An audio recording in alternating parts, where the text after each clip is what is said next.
Después, con la ayuda de Dios, vamos a ver unos 2 videitos de punción luz, ¿de acuerdo?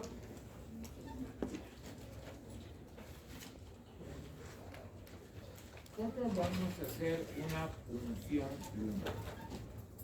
El paciente, 2 posiciones posibles. Puede estar o sentado o puede estar en posición echado, de cúbito. ¿En qué de cúbito? Eso parece una tontera que les esté mencionando, pero exijo que piensen que debe ser en decúbito lateral izquierdo para quienes manejamos la mano derecha. Para quienes manejan la mano izquierda puede ser decúbito lateral derecho. Las ventajas de hacer sentado es que tienes mucho mayor dominio sobre la verticalidad, ¿ya? Y el paciente lo puedes hacer doblar bien, porque el paciente tiene que estar en posición fetal prácticamente para que los espacios intervertebrales se abran. En posición sentadito. Va a estar más, pero hay que tomar en cuenta que es más, el paciente va a estar más tenso, va a estar con peligro de irse hacia los costados y nos va a poner más nervioso. En cambio, el decúbito lateral nos permite 2 cosas. 1, tener dominio sobre el paciente si lo sabemos acomodar al borde de la camilla, no al medio porque las camitas son hundidas, al borde, que quede en una superficie dura. 1. 2, podemos colocarlo bien para que la espalda esté totalmente vertical sobre el plano de la cama o camilla y que quede totalmente recta la espalda, paralela al plano de la cama, porque así vamos a poder determinar exactamente dónde y cómo queremos hacer la función. No estoy hablando con personas experimentadas, sino con personas que no tienen experiencia y que se necesita tenerlo así al paciente. ¿De acuerdo? Esa posición debe ser en muchos de los casos colaborada por un auxiliar, por una persona no familiar, por alguien que trabaje con ustedes, que lo sostenga al paciente.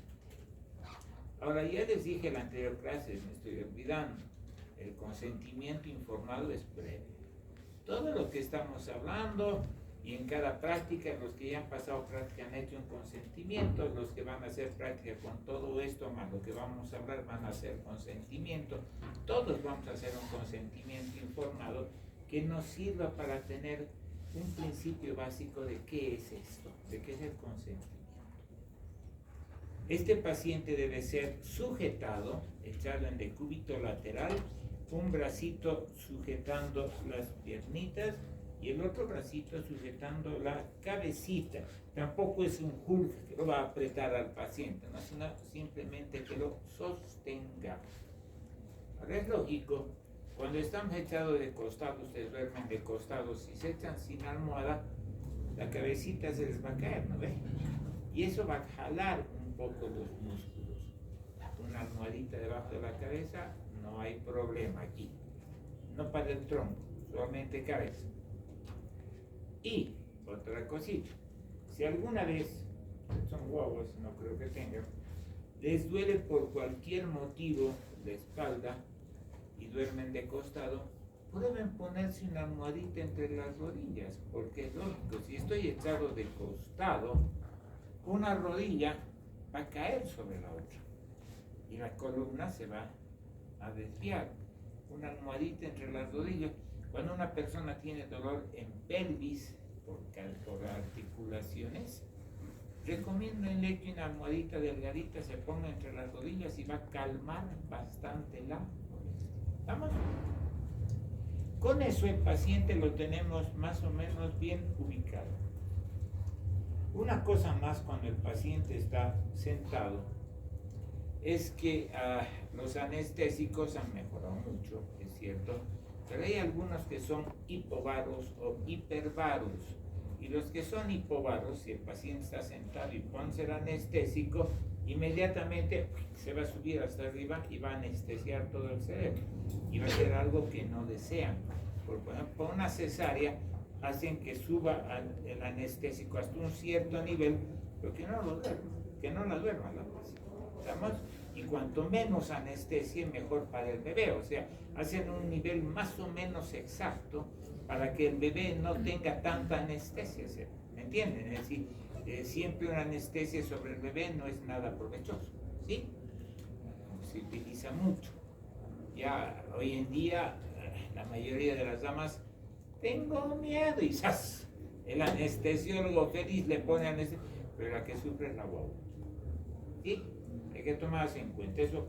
Una cosita que nosotros como médicos tenemos que tener conciencia.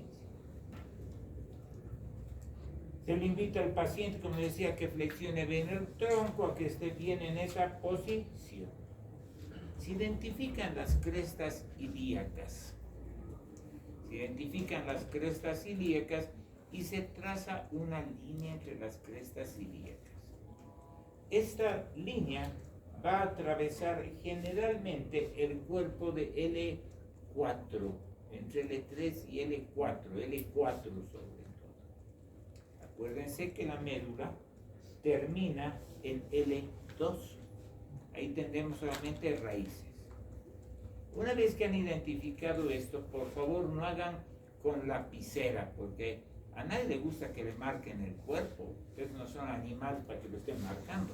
El paciente no es un animal. Lo que hay que hacer es con lápiz dermográfico. Lo que siempre les digo, si no tienen lápiz dermográfico, róbense el lápiz de cejas de su mamá, de su enamorada, de su novia, de su esposa, y con eso tienen lápiz dermográfico. Las damas, ¿con qué se borran ese lapicito? Simplemente con agüita y un algodón. Si eso se puede borrar. No hagan la raya en la espalda, porque eso como van a limpiar se va a borrar. Hagan la raya aquí al costadito, entonces eso les da la altura donde están identificando. ¿Estamos?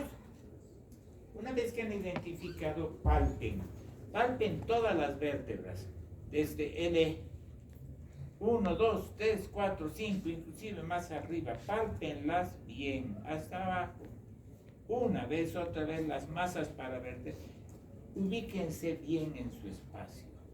Sean cautos en identificar bien dónde y qué van a hacer. ¿De acuerdo?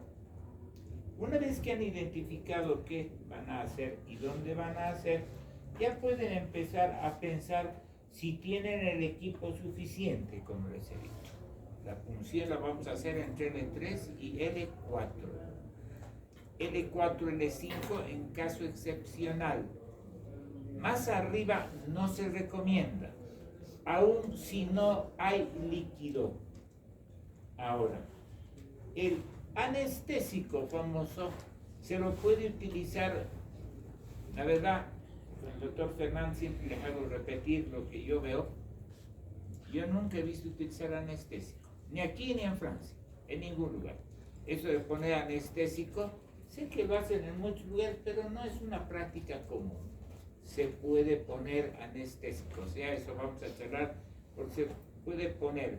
¿Y por qué les hablo ahora? Porque también hay otra técnica, como vamos a ver, una pasta anestésica se puede poner antes de la punción en el lugar, con un apósito, eso se tapa, se espera una media horita que haga efecto. ¿Estamos?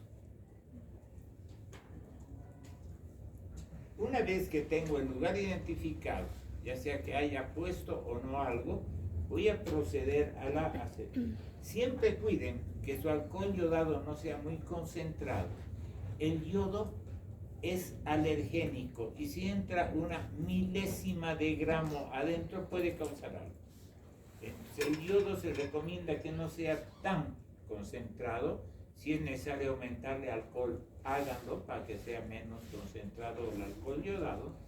Y van a proceder a la limpieza. A veces en algunos países la limpieza la hace la señora enfermera, pero nosotros nos acostumbramos a hacerla nosotros. Podemos agarrar un apósito, para eso nos podemos poner los guantes si es necesario para hacerlo. En otros lugares tienen preparada una paletita con la gasita. Puedes agarrar la paletita primero, y hacer la limpieza. Siempre la limpieza se hace del centro y en círculos cada vez más amplios. ¿Estamos? No es de hacer un redondito pequeño. Cubran toda la espalda, desde el centro, poco a poco, toda la espalda. Si es necesario, háganlo 1, 2 o 3 veces. ¿Estamos? Bien seguro. Aquí viene otro concepto. Lo voy a explicar mejor en la parte. ¿Por qué el decúbito lateral izquierdo? Ahí lo vamos a ver. Una vez que tengo el lugar identificado, me puedo poner los guantes previamente. Si tengo quien me colabore, una vez que está limpio el lugar, me pongo los guantecitos. Lo que les contaba, por ejemplo, en Europa no utilizan guantes para función, porque ellos hacen la función en forma distinta. Ellos agarran, me pegué la sorpresa cuando estaba en Francia, cuando vi la primera función cisternal, hacerla sin guantes, mis ojitos se han abierto más de lo debido, y el doctor Tran me dijo, ¿qué te pasa? ¿Qué te pasa? El guante es. Entonces me dijo, yo agarro la aguja así, no agarro como ustedes así. Y él agarrando así, hacía la función así. No necesitaba, porque no estaba, este lugar que va a estar en contacto con el paciente, no había ningún contacto con la piel, con nada.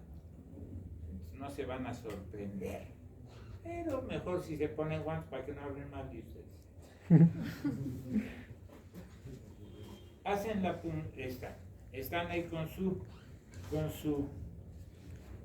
agujita. Acuérdense que ahí se puede colocar ya con los guantecitos el campo fenestral, ese campo que tiene un espacio abierto para la mitad de la espalda. Van a ver que no siempre se lo colocan. Van a ver que ese campo a veces lo ponemos abajo. Si estamos en un medio bastante limpio, no ponemos el campo, lo ponemos abajo, porque eso nos va a dar un espacio de trabajo. ¿De acuerdo?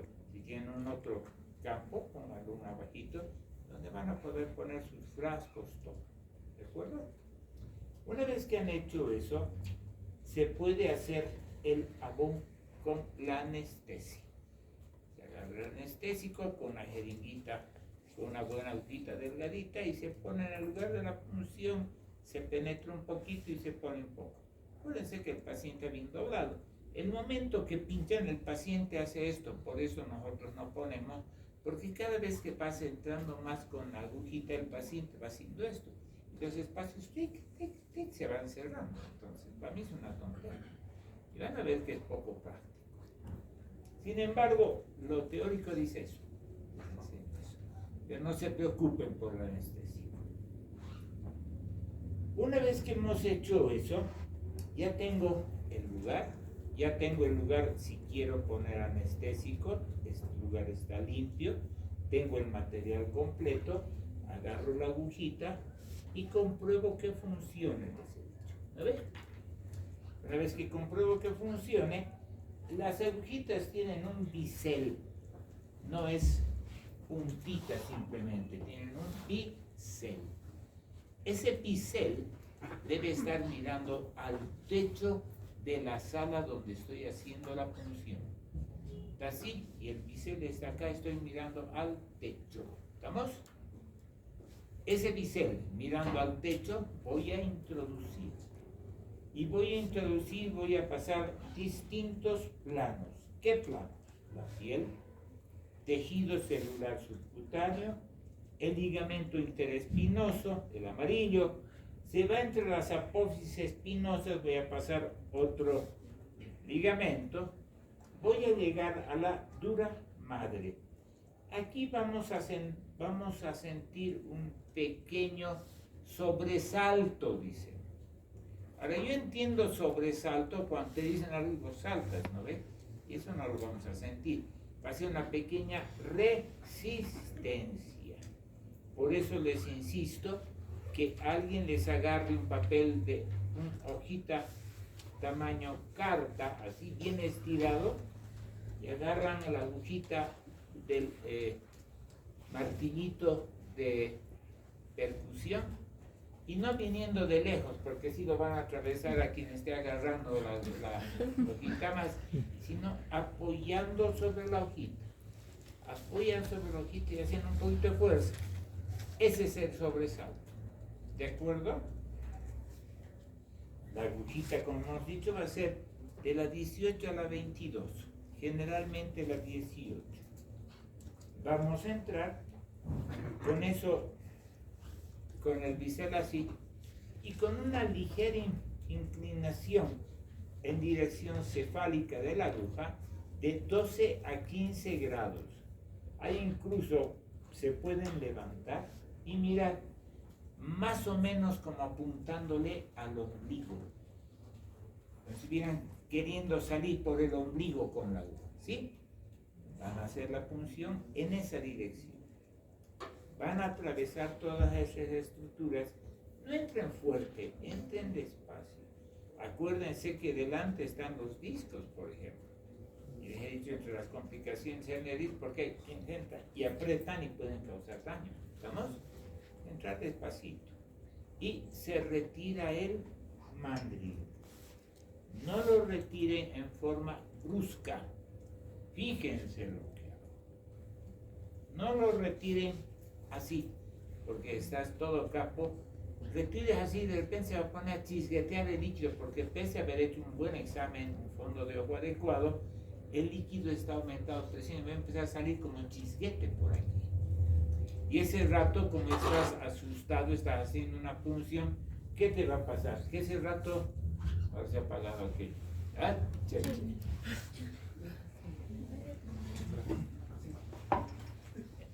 ¿Qué va a pasar con dame dulce?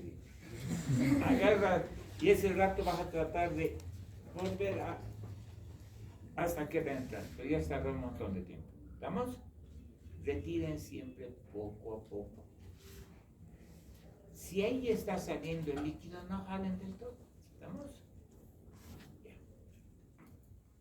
Una vez que han obtenido el líquido y están adentro, van a obtener, se dice entre 5 y 8 cc's, yo diría 9 cc's. Hay quienes dicen hasta 15, hasta 12, hasta 9, 10 cc's es lo que se debe sacar.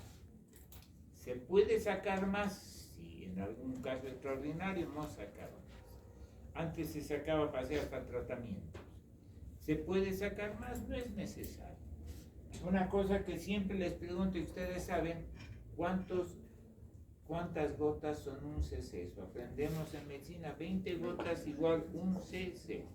Si estoy hablando de 9, van a ser 90 gotas, 60 gotas en cada frasquito de los 3 frasquitos. ¿Estamos?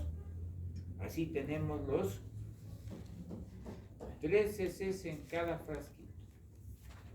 Una vez que hagan eso, estoy seguro que alguien va a agarrar, pero que tenga guantes, seguros que quien lo ayude, tenga guantes, que no agarre así, tape, que sea bien limpio todo, porque la contaminación es posible. Lo que indicamos nosotros, lo que debemos enseñar es que ustedes mismos sean los que cierren. Obtienen un frasquito, agarran la gomita y tapan. Se sobreentiende que como médico, antes de la punción, ya has identificado los papelitos para pegar en cada frasco. Eso es el médico. O sea, ya tengo identificados los frascos, los he tapado. Lo más que hará la señora enfermera o el colaborador es poner una tira en plástica encima que fije. ¿Estamos? Una vez que he hecho eso, es bastante sencillo, vamos a ver. Me estoy olvidando algunas cositas. Cuando han entrado, retiran la agujita, midan la presión. Vamos a ver cómo se mide. Manómetro no vamos a tener. Vamos a ver ahí cómo se mide. ¿De acuerdo? ¿Qué más? Una vez que hemos hecho la función, tendré que pensar cuánto tiempo tengo para el examen. 2 horas. ¿Quién tiene que llevar el líquido al laboratorio? Uno mismo, no mandar a otros. Una recomendación general que les doy: No dejen que en la sala donde estén haciendo la función se quede gente, familiares, gente que estén mirando. No es show, pese a estar con biombos, con todo. Como les he contado en mi servicio, una vez salió una señora, sí he visto lo que le han hecho, 3 botellas han sacado del líquido. Pero la gente así, en cualquier lugar del mundo. Ayer hablamos con los colegas, realmente en cualquier lugar del mundo, ¿qué son las cosas que te dicen? Sanito lo he traído. No, estaba hemipléjico, no, sanito. Le han sacado 3 litros de... Hay que tener mucho cuidado, siempre trabajar sin gente en la sala. Me van a escuchar cuando si alguna vez me ven en servicio, soy el gritón ahí. Porque la gente no te quiere hacer caso. Tengo la ventaja de estar viejo y con cabello blanco, entonces, por favor, todos afuera. Y si no se salen todos, lo he hecho hasta el residente. No quieren salir, señores, allá. Doctores, enfermeras, vámonos todos. Los señores no quieren salir, ellos los van a atender. Hasta luego, mil perdón. Atiéndanlos, por favor, los pacientes. Se te quedan así, miran, se asustan y salen corriendo. Aunque te insulten después. Los vamos a filmar, pero bien filmadito. Me voy a ir a peinar para que me filme, ya. No hay que correrse de esas cosas. Nos quieren correr con esas porquerías. Si yo los voy a filmar, y yo también la voy a filmar, sacan sus celulares, también se pueden filmar porque es progreso. Hay que aprender más. Una vez que han hecho la función, tendrán que llevar o mandar al laboratorio. ¿Qué van a pedir? Van a pedir examen citoquímico del líquido cefalorraquídeo. No es citológico, no es químico, es citoquímico. Y les he hecho la pregunta para las recetas y una marca. Les he dicho, ¿no, Julián? A ver, vamos a ver el siguiente grupo cómo contesta.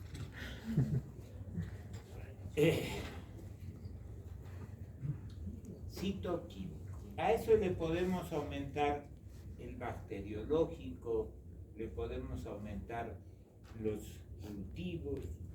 Si queremos, porque estoy pensando en un tumor, en algo en cerebelo o algo, ahí puedo aumentar citológico y uno de los frascos irá a citología. Pero ese es aparte. ¿Estamos? Acuérdense.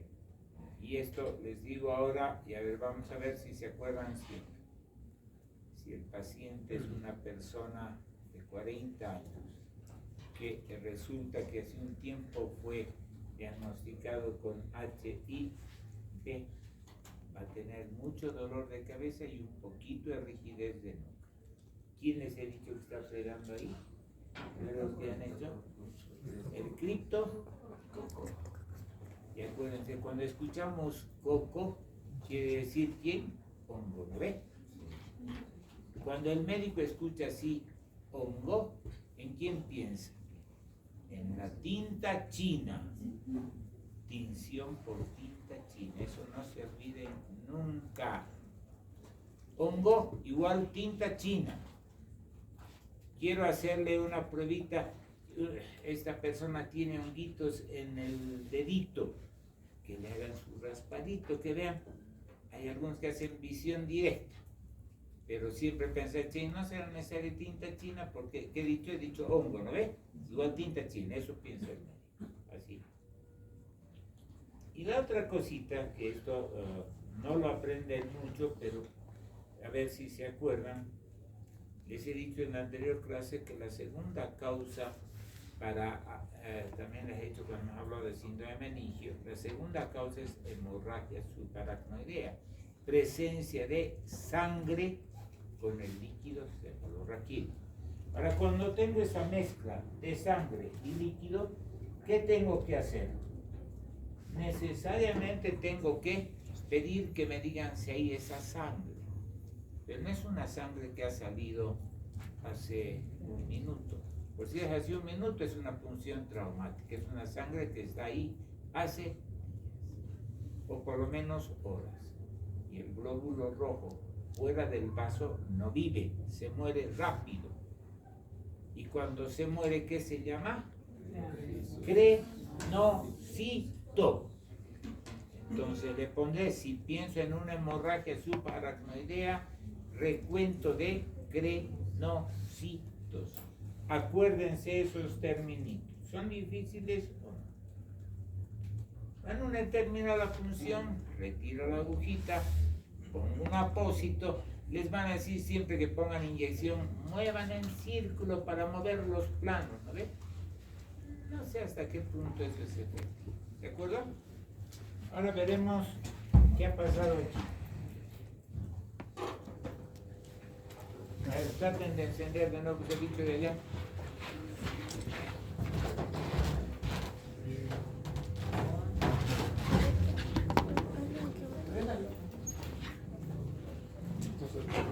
Ay, estamos de malas hoy día. Espero que la acreditación salga buena. Es que pasa, ¿verdad? Está. He debido empujar aquí el cable. Dios mío, ojalá. Brian, apague esas 3 luces que están detrás de mí. Eso es. Ahora, por favor, todos ustedes, crucen sus dedos. Ahora veremos los videos en... Vamos a ver, ¿están entrando? Sí.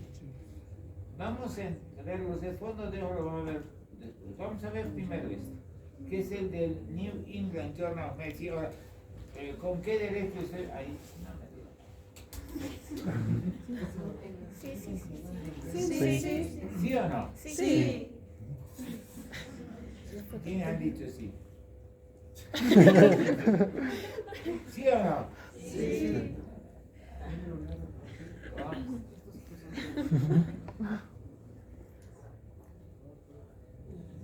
No tenemos volumen suficiente. Este es un video donde vamos a ver una función clásica. Ustedes saben inglés, no necesita que esté hablando más que eso. ¿De acuerdo? Vamos a ver una punción, ahí nos está mostrando qué es una punción lumbar, eso no nos va a interesar mucho. Aquí están las indicaciones, que creo que ustedes las saben leer, no necesitan que se está leyendo. Y se las entiende, si alguien no sabe leer inglés, se las entiende bien. ¿Estamos? Y en prácticas vamos a volver a ver, o sea, no se preocupen todos.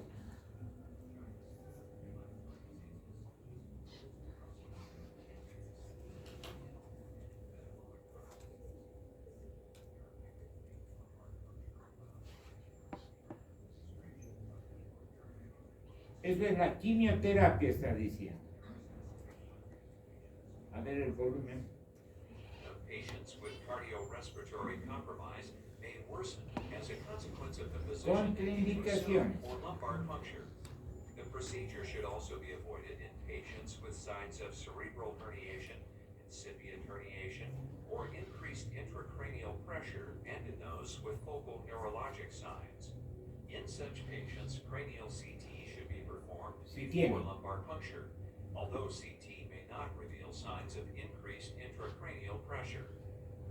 Finally, there is an increased risk of a spinal hematoma if a coagulopathy is present or if the patient is receiving anticoagulant therapy.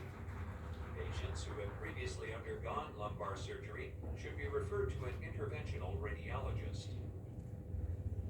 Before performing the lumbar puncture, you will need a commercially available tray containing the necessary supplies, a spinal needle with a stylet, equipment for skin preparation, drapes, collection tubes, and in some cases, a manometer.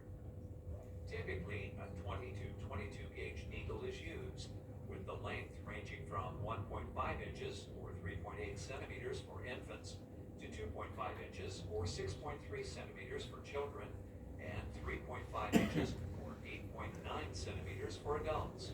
You will also need sterile gloves. Before you begin, you should explain the procedure along with potential risks and benefits to the patient and obtain informed consent from the patient or his or her parent or guardian. After obtaining appropriate patient consent, the patient is positioned. Either the lateral recumbent position or a sitting position can be used. The lateral recumbent position is preferred to obtain an accurate opening pressure and to reduce the risk of post-puncture headache. Instruct the patient to assume the fetal position or to arch like a cat with the back flexed. This position widens the gap between the spinous processes. Ideally, the lumbar spine should be perpendicular to the table if the patient is in the sitting position and parallel to the table if he or she is in the lateral recumbent position. These positions help keep the needle at the midline. A line is visually drawn between the superior aspects of the iliac crest and intersects the midline of the L4 spinous process. Insert the needle in the interspace between L3 and L4 or L4 and L5, since this location is below the termination of the spinal cord. Palpate the landmarks before preparing the skin and before administering local anesthesia, since the anesthesia may make landmarks harder to identify. Use a skin marking pin to identify the site of needle insertion. While wearing sterile gloves, clean a sufficiently large area of the overlying skin with a disinfecting agent such as chlorhexidine or providone iodine using a pattern of whitening concentric circles. Drape the area with sterile drapes. Lay out the collection bottles in the order of priority for the diagnostic indications. Lumbar puncture is a painful and potentially anxiety-provoking procedure. At a minimum, the use of a local anesthetic is appropriate. Sedation or systemic anesthesia may be required under some circumstances. You can apply anesthetic cream topically before preparing the skin. After preparing the skin, you can inject local anesthetics subcutaneously.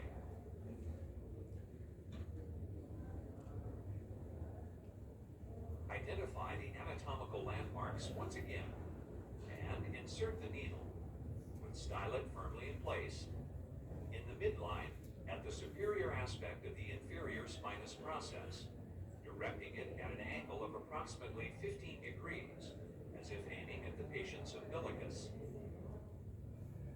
Either use a pencil-tip needle or assure that the bevel of the needle is in the sagittal plane so as to spread rather than cut the fibers of the dural sac. These fibers run parallel to the spinal axis. The use of this needle position should theoretically decrease the leakage of cerebrospinal fluid. If properly positioned, the needle should pass through the skin, the subcutaneous tissue, the supraspinous ligament, the interspinous ligament between the spinous processes, the ligamentum flavum, the epidural space, including the internal vertebral venous plexus, the dura, the arachnoid, into the subarachnoid space, and between the nerve roots of the cauda equina. As the needle passes through the ligamentum flavum, you may feel a popping sensation. Once you have reached this point, the needle should be advanced in 2 millimeter increments and the stylet withdrawn after each increment to check for CSF flow. If no fluid is detected and bone is encountered, withdraw the needle to the level of subcutaneous tissue without exiting the skin and redirect the needle. Fluid will flow once the needle enters the subarachnoid space. If the lumbar puncture is traumatic, the cerebrospinal fluid may be tinged with blood. As additional fluid accumulates in the barrel, the fluid should become clear, unless the source of the blood is a subarachnoid hemorrhage. If the flow is poor, a nerve root may be obstructing the opening of the needle, and you should rotate the needle 90 degrees. If drops of blood enter the needle, it may become clogged. In this case, you should obtain a new needle and enter the site through a different interspace. For you to obtain an opening cerebrospinal pressure, the patient must... Eso me interesa que vean cómo se mide la presión. Ahí ustedes tienen, no están utilizando manómetro, están utilizando una pipeta. Esas pipetas las venden al frente del hospital. Una llave de 3 vías deberían conocer. Si no la conocen, cómprense una llavecita, se la llevan a su casa, la estudian 3 días, después la traen y les va a servir a un paciente. esa pipeta en lugares alejados no van a tener, doctores. Entonces se puede adaptar sobre una regla transparente pegando simplemente un equipo de venoclisis, y con eso se puede hacer. Espero que sus cabecitas sirvan para pensar y hacerlo fácil. Use a flexible connector and attach a manometer to the hub of the spinal needle. After waiting for the column of fluid to rise, possibly seeing pulsation from cardiac or respiratory motion, you may take a measurement. If the cerebral spinal fluid pressure exceeds 25 centimeters of water, you should closely monitor the patient for signs of herniation and determine the cause of the patient's elevated intracranial pressure. You must allow cerebrospinal fluid to drip into the collection tubes. Never aspirate cerebrospinal fluid. Even a small amount of negative pressure can precipitate a hemorrhage. The amount of fluid collected should be limited to the smallest volume necessary for testing. Typically, 3 to 4 milliliters of fluid is sufficient for routine indications. By turning the stopcock toward the patient, fluid in the manometer may be collected. After collecting an adequate specimen, replace the stylet and remove the needle. Although traditionally, patients have been told to lie flat for several hours after a lumbar puncture, there is no evidence that this precaution decreases the risk of a cerebrospinal fluid leak, post-puncture headache, or other complications. All sharks should be properly disposed of in appropriate sharks containers or needle lock devices to help minimize the risk of needle stick injury. Obese patients may represent a challenge due to difficulty in identifying landmarks. Other conditions, such as osteoarthritis, ankylosing spondylitis, kyphoscoliosis, previous surgery that has altered landmarks or spaces, and degenerative disc disease also may make the procedure more difficult. If faced with these challenges, consider consultation with an anesthesiologist or perhaps a radiologist if fluoroscopy-guided lumbar puncture seems to be a better approach. Lumbar puncture has numerous possible complications, including cerebellar herniation, referred pain, headache, bleeding, infection, the formation of a subarachnoid epidermal cyst, and leakage of spinal fluid. You can avoid many of these complications by conducting a careful assessment of the patient before the procedure, including a thorough neurologic examination and retinoscopy, and monitoring the patient throughout the procedure. A subarachnoid epidermal cyst occurs when a skin plug is introduced into the subarachnoid space. The standard use of a needle with a stylet will avoid this complication. Leakage of spinal fluid can occur at the puncture site. A large bore spinal needle is more likely than a smaller bore needle to produce a leak, so the latter should be used whenever possible. In the case of persistent leakage of spinal fluid, an anesthesiologist should be consulted to determine whether a blood patch is needed to occlude the leak. Lumbar puncture is a commonly performed procedure that can be a very useful aid in clinical diagnosis and treatment. Bueno, hemos visto esta. En práctica les voy a ir mostrando otra, ¿de acuerdo? Con esto, con lo que hemos hablado, nos quedan suficientes. Como todos los grupos van a pasar práctica, les voy a mostrar ahí, ¿de acuerdo? Vámonos ahora, porque ya no tenemos tiempo. El otro dura unos 5 o 6 minutos y creo que